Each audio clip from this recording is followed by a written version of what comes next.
DeRozan teaming up with Aldridge means a ton of mid-range jumpers, but will DeMar elevate his game under Coach Pop, and can San Antonio be relevant in this deep Western Conference? Is this the end of a dynasty, or continued dominance with a fresh roster? Hard to pick from the great comments last vid. Thanks to everyone for leaving their take. Shout out goes to Edward Bliss. I asked your prediction for Toronto Kawhi. He said the Raps will start 15-2. I like specific predictions like this, and as a Raps fan, I hope you're right. We'll see pretty soon how accurate this is. For a shout out next vid, as always, stay tuned for the question and leave your take on it down below. Even though I'm happy about this move, I can't help but fear my Raps got robbed based on how good the Spurs organization has been the last 2 decades. We know that DeRozan is a major defensive drop-off from Kawhi, but I wouldn't be surprised if DeRozan was a top 5 scorer this season, and a change of scenery does him well. I think I'm a bit of a Spurs fan now. First off, they're a fun underdog team to root for. Second of all, DeMar will always be one of my favorite players. 2013 was a time when the Raptors organization was under a lot of pressure without a playoff appearance since 2008 and a rebuild seeming imminent. Fans wanted us to tank for our Canadian Andrew Wiggins. Then DeRozan became an all-star after Rudy Gay was traded and led Toronto to heights we haven't seen since Vince Carter was here. And in 2016, DeRozan helped lead us to our first ever conference finals. He's not top 10 player material because of his lack of a three-pointer and defensive ability, but he's a star that can be your main guy in the regular season.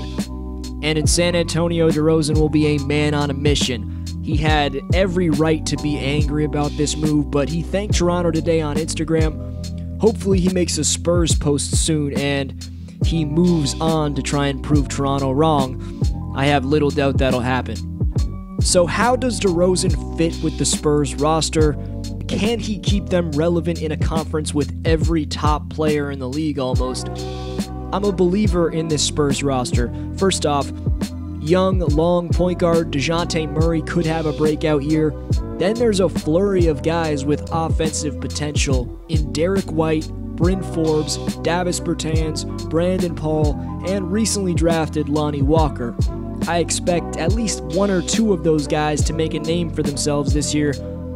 Newly acquired Jakob Poeltl and of course DeMar fit pretty well with the roster. Bellinelli makes up for the lack of three-point shooting of DeRozan and Murray, but that backcourt has shown flashes of knocking that shot down. Poeltl provides that much-needed relief of aging Pau Gasol. The veteran makeup of this team is what impresses me. I mentioned their youth, but it's Aldridge first and foremost, but also Rudy Gay and Patty Mills, who should really help this team go offensively.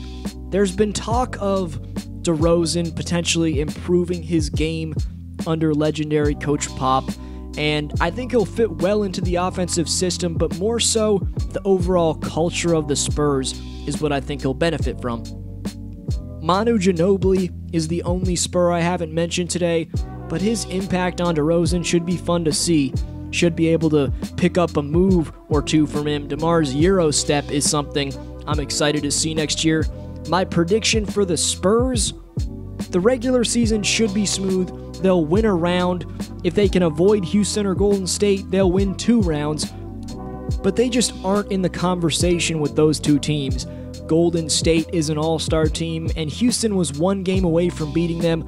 I gotta hold those 2 teams in another class for the time being. Today's question is, what will DeRozan's stats be in 2018-19? Feel free to explain why and any other predictions. Best answer gets a shout out next video. Tons of juicy topics on the way. Thumbs up if you enjoyed the video. If you're new, subscribe for Hoops Talk all summer long. Thank you so much for watching.